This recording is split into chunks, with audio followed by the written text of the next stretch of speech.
Chapter 1, Commodities. Marx begins by observing that in capitalist society, wealth appears as an immense accumulation of commodities, whose smallest unit is the single commodity. A commodity is first of all a use value, an object outside us that satisfies some human want. This use value depends on the physical properties of the thing and exists only in concrete quantities.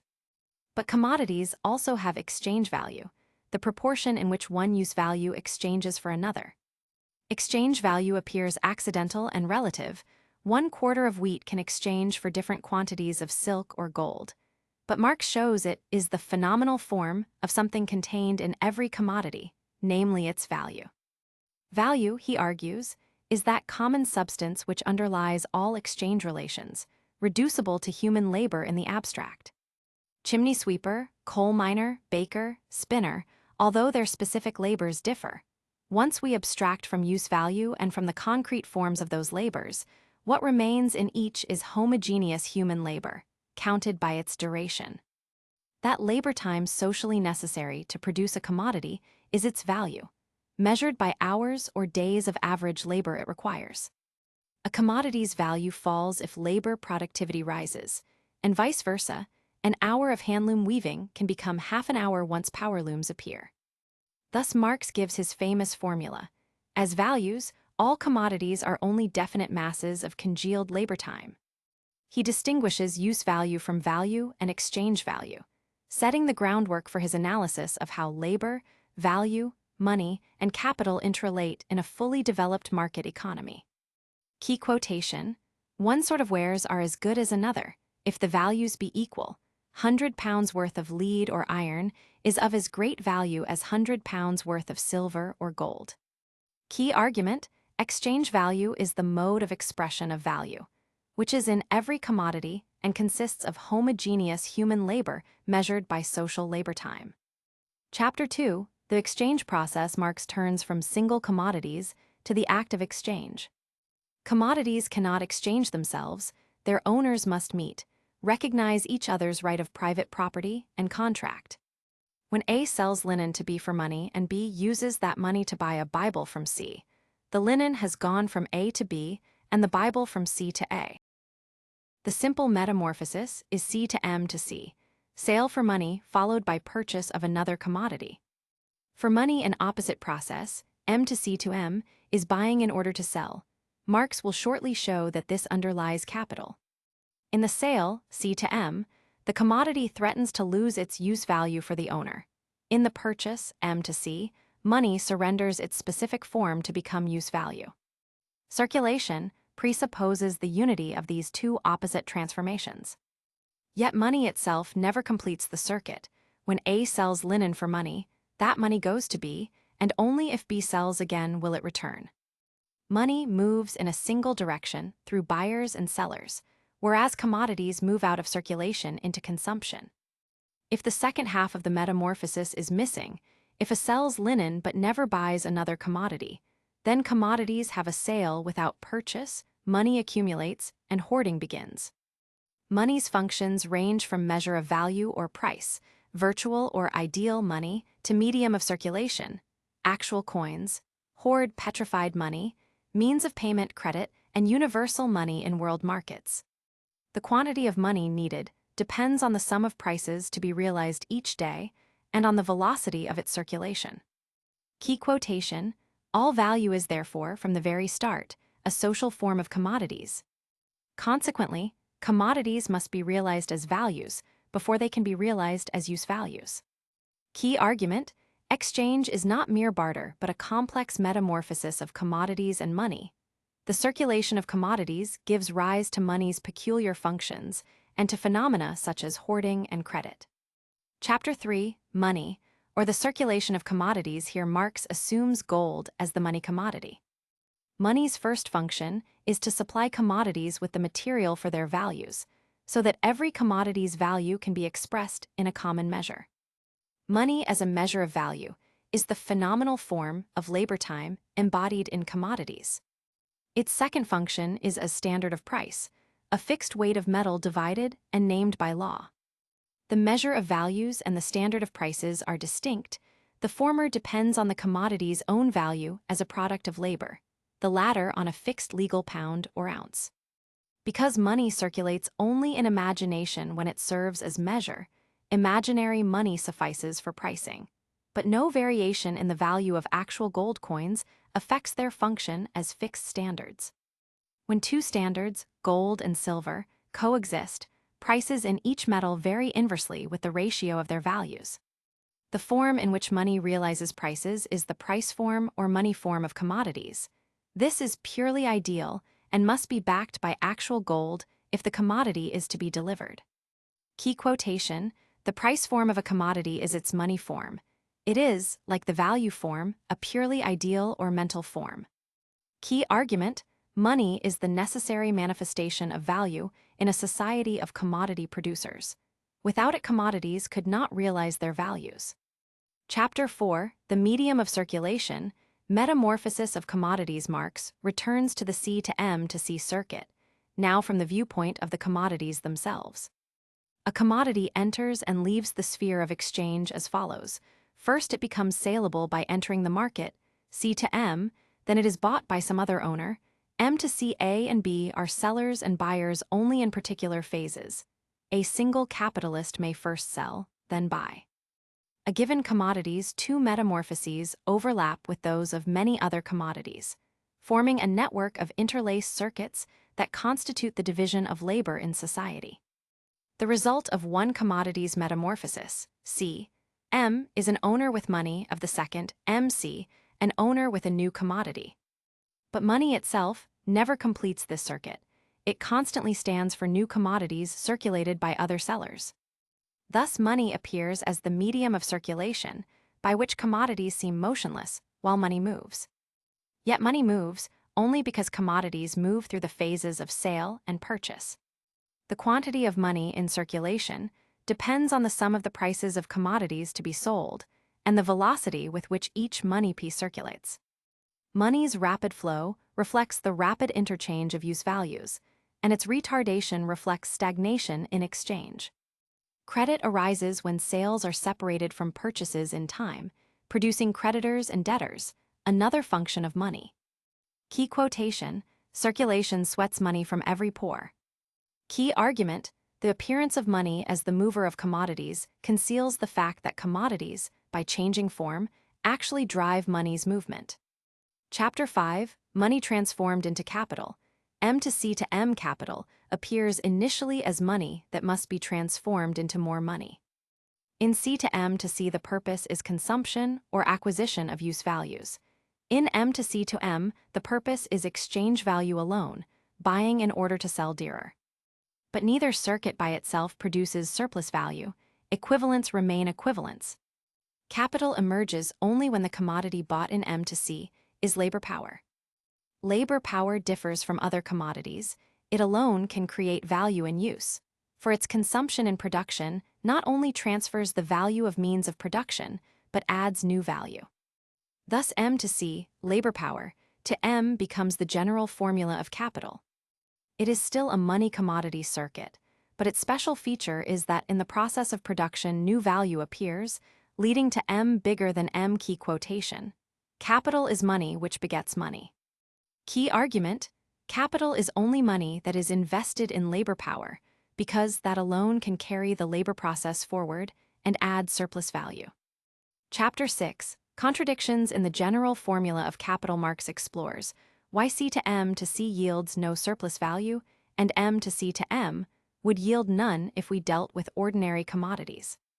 The creation of surplus value cannot lie in exchange, nor in money itself, because money's functions, measure, medium, do not change its own value. The secret must lie outside simple circulation, in some special commodity. He argues that M to C to M demands buying labor power and using it in production. But this remains mysterious until we see that in C to M to C, the bourgeois economist overlooks the dual nature of labor as an object of consumption, use value, and as a creator of value. Only labor power, consumed in production, not in consumption, can break the equivalence of exchanges. Key quotation: if equivalents are exchanged, no surplus value results. If non-equivalents are exchanged, still no surplus value. Key argument: surplus value must be created outside of pure circulation in the actual labor process, and only labor power can affect this. Chapter 7: The buying and selling of labor power. Labor power enters the market as a commodity. Its seller must own nothing else, no means of subsistence or tools, so that he is compelled to sell his labor power to survive. He must sell it only for a definite period to avoid slavery. Labor power's value is the labor time necessary to produce the worker's means of subsistence, food, clothing, housing, etc. Its value, therefore, depends on the physical and moral conditions of its production under given historical circumstances. Labor power is consumed only in use.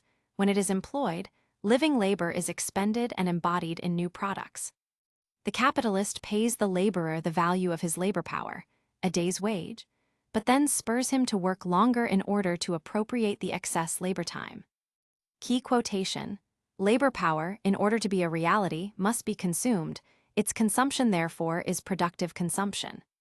Key argument: labor power, uniquely, both transfers value and creates new value. Only by buying and consuming labor power can capital create surplus value. Chapter 8: The labor process or production of use values. Marx examines the labor process itself, which requires the laborer, the subject of labor, and instruments of labor supplied by nature or previous labor. In transforming raw material into a useful product, the result of the labor process is the useful effect on matter, that is, use value. Instruments and raw materials are consumed in use value, but human labor governs and organizes the process. The product is therefore both use value and, since human labor merges with it, also exchange value. Key quotation: labor is, first of all, a process between man and nature. Key argument: the labor process is the same under all social forms, but when subordinated to capital it becomes the means to create surplus value. Chapter 9: The production of surplus value with the labor process in hand. Marx shows how surplus value emerges. The capitalist advances constant capital, means of production, and variable capital, labor power. In production, the laborer not only transfers the value of constant capital into the product, but adds new value by his labor. If a day's labor power costs 3 shillings, representing 6 hours of labor, and the laborer works 12 hours, he creates the equivalent 3 shillings in 6 hours, necessary labor. Then 6 more shillings in the extra 6 hours, surplus labor. The product's total value thus exceeds the capital advanced. The capitalist has turned 3 shillings into 6, extracting surplus value of 3 shillings, a materialized form of surplus labor. This result holds only if labor power is paid at its full value, and then is consumed beyond the necessary time. Key quotation: value appears in the process as surplus value only because labor power is consumed beyond the necessary labor time. Key argument: surplus value is simply materialized surplus labor, that part of the working day beyond what reproduces labor power. Chapter 10: Constant and variable capital, rate of surplus value, working day. Marx distinguishes the constant capital, whose value simply transfers unchanged to the product, from variable capital invested in labor power, which creates new value.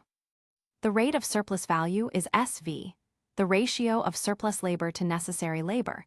It measures the degree of exploitation.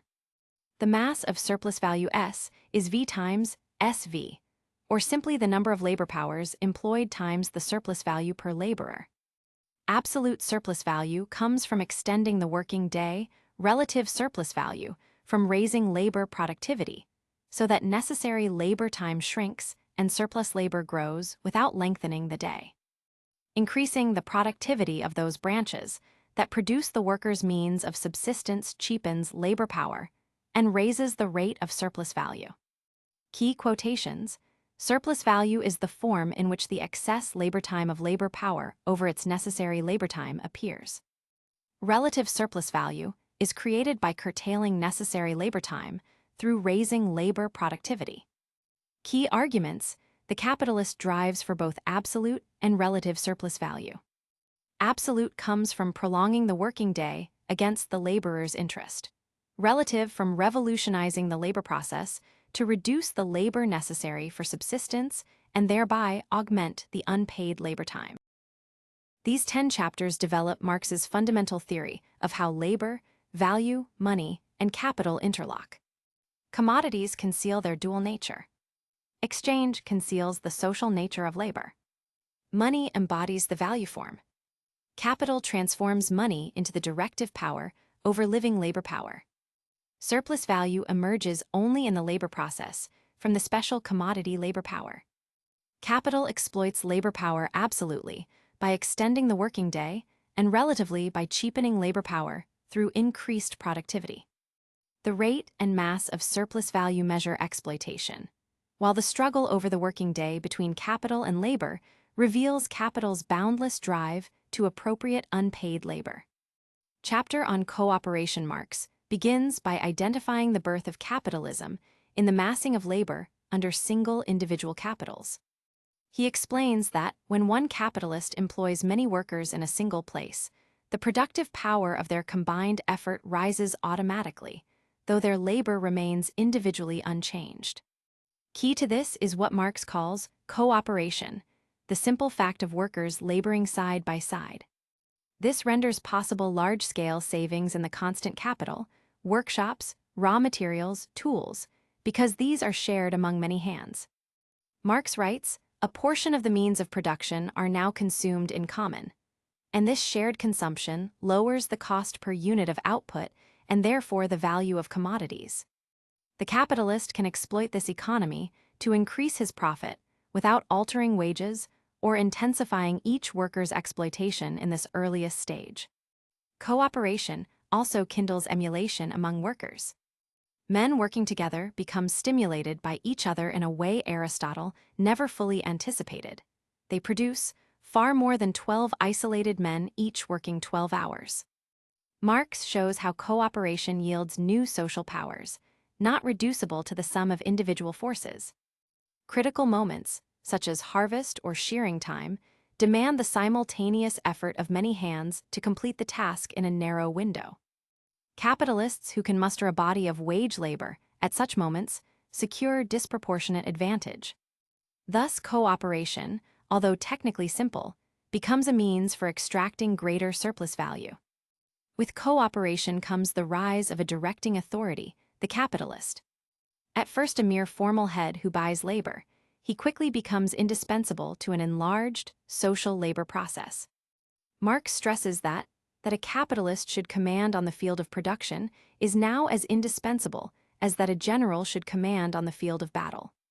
The work of supervision becomes part of capitalist labor itself, eventually developing a hierarchy of overseers or industrial army officers.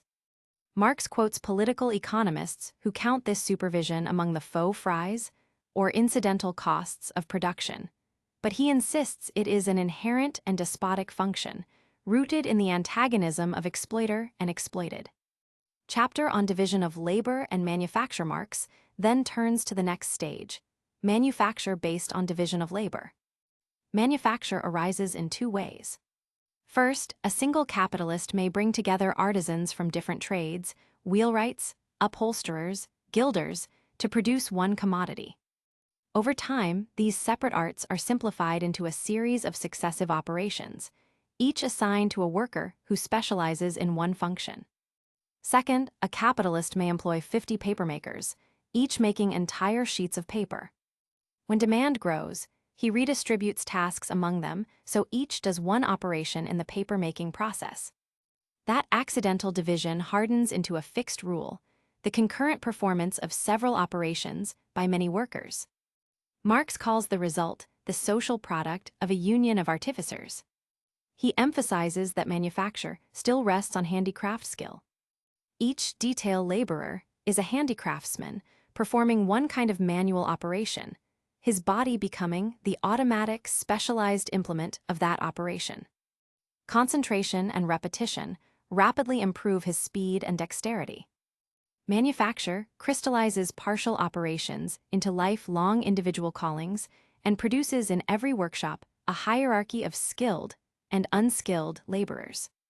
Apprenticeship costs fall, and a storm of cheap labor power sweeps over society. Marx distinguishes two forms of manufacture. Heterogeneous manufacture, like watchmaking, collects many highly differentiated partial operations that come together only when the final product is assembled. Serial manufacture, like cloth making, deals with successive stages that ultimately blend into a connected process. Manufacture embodies labor time in the product.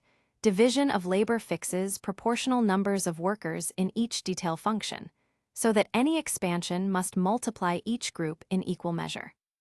This implicit mathematical rule governs the scale of factories. Despite these advances, manufacture ultimately founds machinery by perfecting simple mechanical tools: paper mills for rag tearing, stamping mills for ore. The intermittent use of water wheels led to the science of mechanics. Yet machinery remained sporadic. Manufacture itself was the great machine, the collective laborer formed by groups of specialized workmen. Manufacture was thus an interim method for creating relative surplus value. It entrenched the control of capital over labor, reduced workers to detail specialists, and laid the groundwork for machinery, but it could not make machines. Only later, with steam and precision tools, would modern industry arise. Chapter on Machinery and Modern Industry here Marx analyzes the fundamental distinction between simple implements and machines. While mechanicians call a tool a simple machine, Marx insists on a historical, economic definition.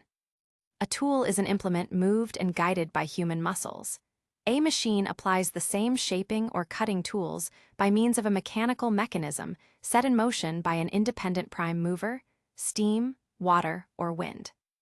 A machine always comprises a motor mechanism, a transmitting mechanism, and the working implement proper. By harnessing large-scale forces, machinery emancipates tool use from human limits. Horsepower once meant what one horse could drive. Now it drives dozens of spindles or dozens of shuttles in a loom. Once the tool enters a mechanical frame, it becomes a machine's tool and loses its dependence on a single workman.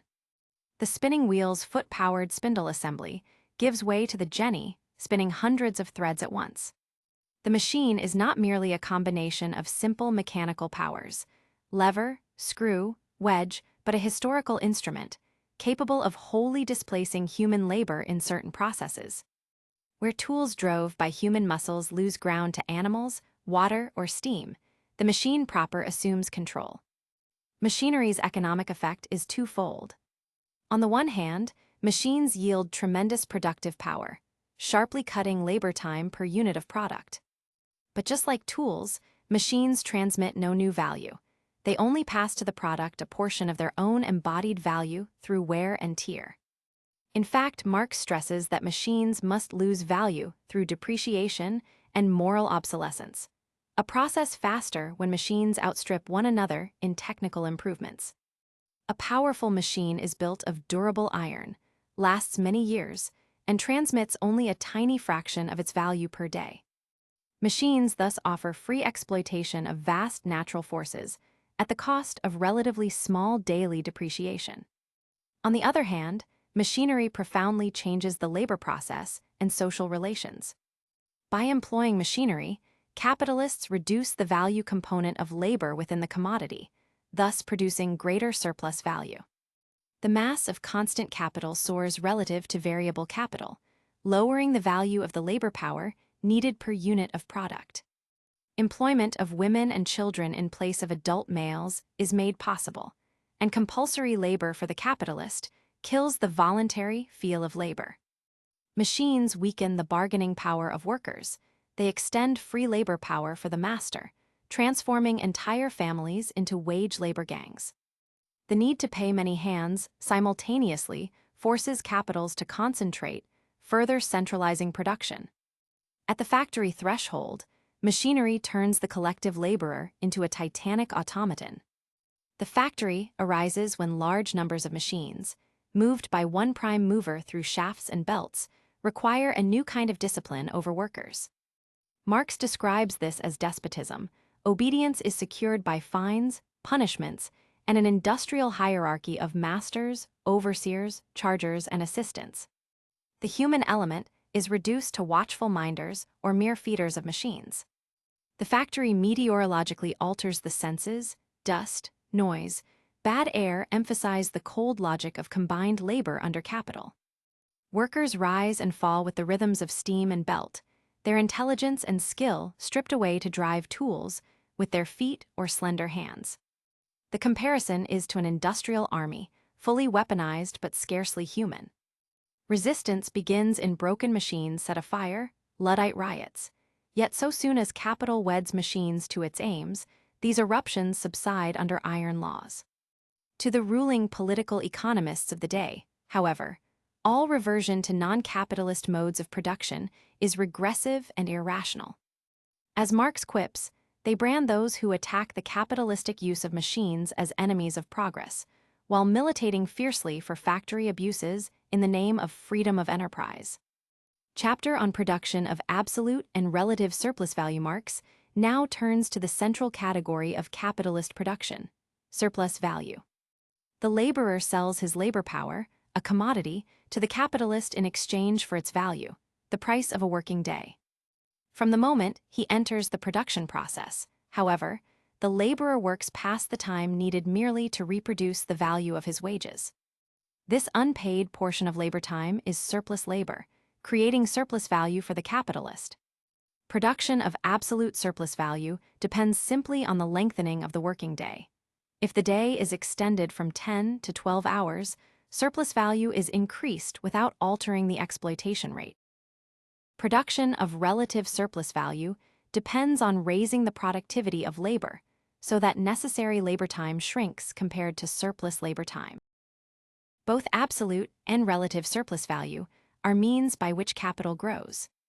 The value of labor power is calculated as the value of the means of subsistence necessary to keep a laborer alive and productive over a normal lifespan. Every capitalist mode of production restricts wages to the minimum needed to maintain labor power. Absolute surplus value arises when hours of labor exceed those needed to reproduce wages. Relative surplus value arises when social productivity rises through machinery, division of labor, or other methods, so that the laborer recreates his own wages in a shorter time. The remainder of his day, thus, becomes unpaid labor for capital. Marx presents several formulas to measure surplus value, each revealing the capitalist's profit as rooted in unpaid labor. Price wages, time wages, piece wages, every form conceals the same relation. Even wage rates measured by the day or by the piece never express the value of labor power accurately, because relative to changes in the working day or productivity, the value of labor varies. Marx also contrasts classical ideas, such as the physiocrat's view that only agriculture is productive, or Adam Smith's confusion of wages with the value of labor itself. He insists that only labor that yields surplus value, unpaid labor, is productive in a capitalist sense. All other labor, even if physically intense or skillful, does not count as productive unless surplus value is the goal. Chapter on wages. Marx then considers wages, the transformed and mystified form in which the laborer's price receipt appears. He argues that wages obscure the exploitation by making every hour appear paid for. The formula that wages equal the price of labor power collapses into tautology if wages are interpreted as the price of labor itself. Direct exchange of labor for money would violate capitalist relations, for if labor were a commodity like any other, the worker's hours would simply return the equivalent value.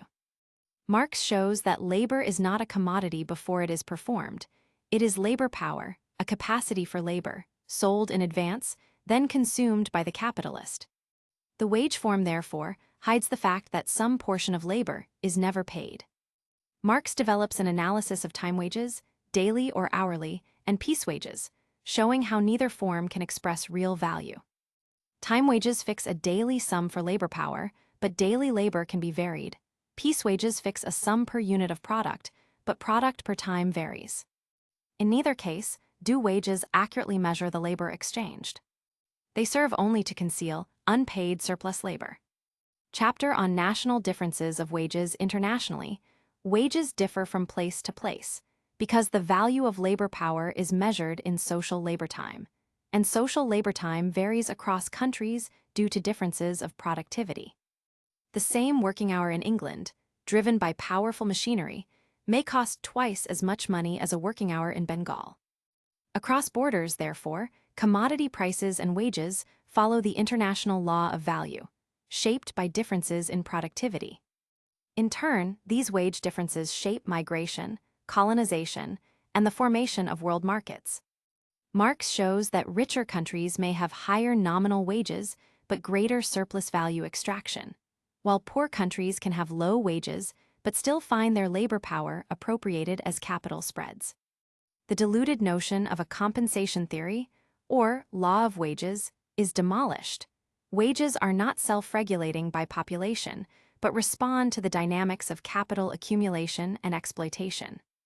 Chapter on accumulation of capital. Capitalist production breeds capital through the generation of surplus value. But capital only reproduces and expands itself when surplus value is reinvested rather than consumed. Marx distinguishes simple reproduction, keeping capital constant, and expanded reproduction, accumulation. He assumes that commodities sell at their values and focuses on how a capitalist advances money to buy labor power and means of production, produces more value than he advanced, sells the new commodities, and reconverts part of the surplus into new capital. The circular process of capital, M-C-P-C-M, becomes a spiral M-C-P-C-M-C-P-C-M, growing with each turn. If the capitalist consumes his entire surplus value as revenue, he simply reproduces his original capital. If he consumes only a portion, say 1/5, and reinvests 4/5, the capital grows. Each year's reinvestment multiplies the capital, yielding more surplus value next year. This is the secret of capitalist self-expansion. Capital's own appropriation of unpaid labor yields the means for further domination. Chapter on simple reproduction. In simple reproduction, capital reproduces itself on the same scale. All constant capital, machinery, raw material, auxiliary substances, must be replaced in kind, variable capital, wages must be paid in money, and surplus value is consumed as revenue. Each element, constant, variable, and surplus value, is reconverted into the same categories for next year's production. Marx reminds us that labor power itself consumes constant capital productively, as when workers use coal and water to run steam engines, all without creating new value. In simple reproduction, the unity of production and circulation holds. Each part of the social product is realized in money and then reconverted, constant capital to constant, wages to variable, the remainder to revenue. No accumulation occurs, capital simply keeps going. Chapter on conversion of surplus value into capital accumulation arises when a portion of surplus value is reconverted into capital. A spinner with a capital of £100, producing surplus value of £20 a year, can set aside £15 of that surplus as new capital while consuming £5 as revenue. The £15 is split, with 4/5 invested in new constant capital and 1/5 in new variable capital, machinery, materials, and additional wage laborers. The enlarged capital of £115 now produces more surplus, say £23, of which £17 and 25 pence is reinvested, £5, 75 consumed, and so on. Accumulation is thus the result of surplus value being continuously reemployed. Marx stresses that although each act seems a free exchange, capital buys labor power, labor yields value. Over the whole process it is exploitation. Capital appropriates labor that costs it nothing, then uses that extra labor to buy more labor power. Surplus value is never just revenue, it always serves the growth of capital. Chapter on production of relative surplus population. Reserve army, with accumulation, capital grows, but labor power cannot expand on the same scale.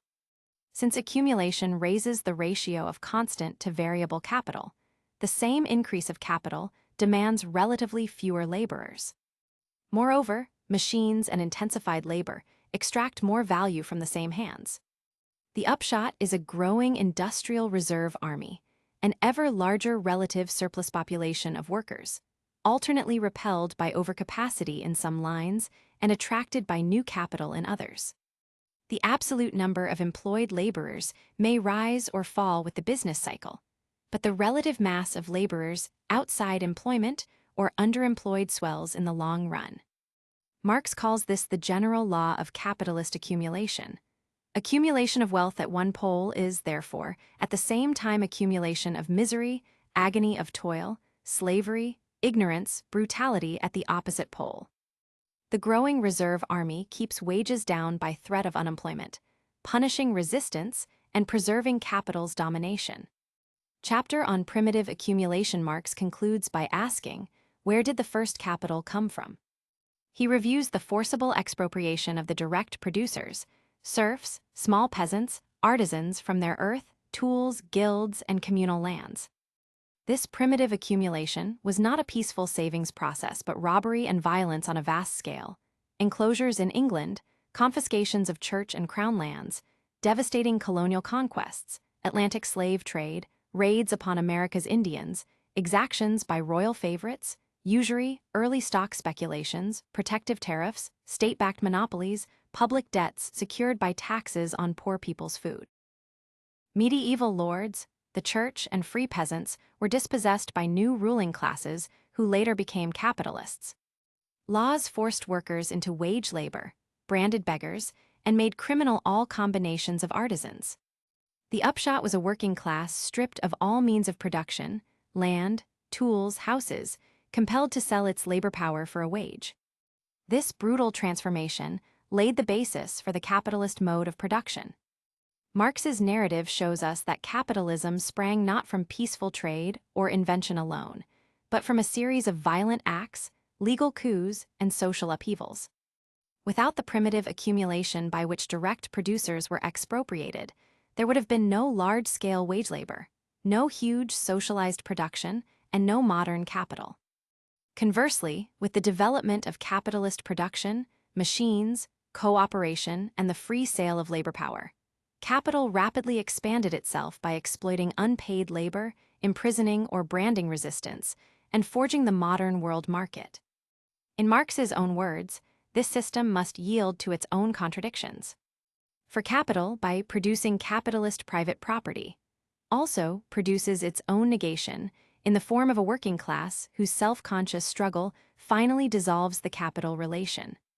What first appeared as the overthrow of an older social order, capitalism in turn brings forth the forces for its own overthrow: the common ownership of land and tools, the collective production for use rather than profit, and human freedom liberated from servitude to other men's property.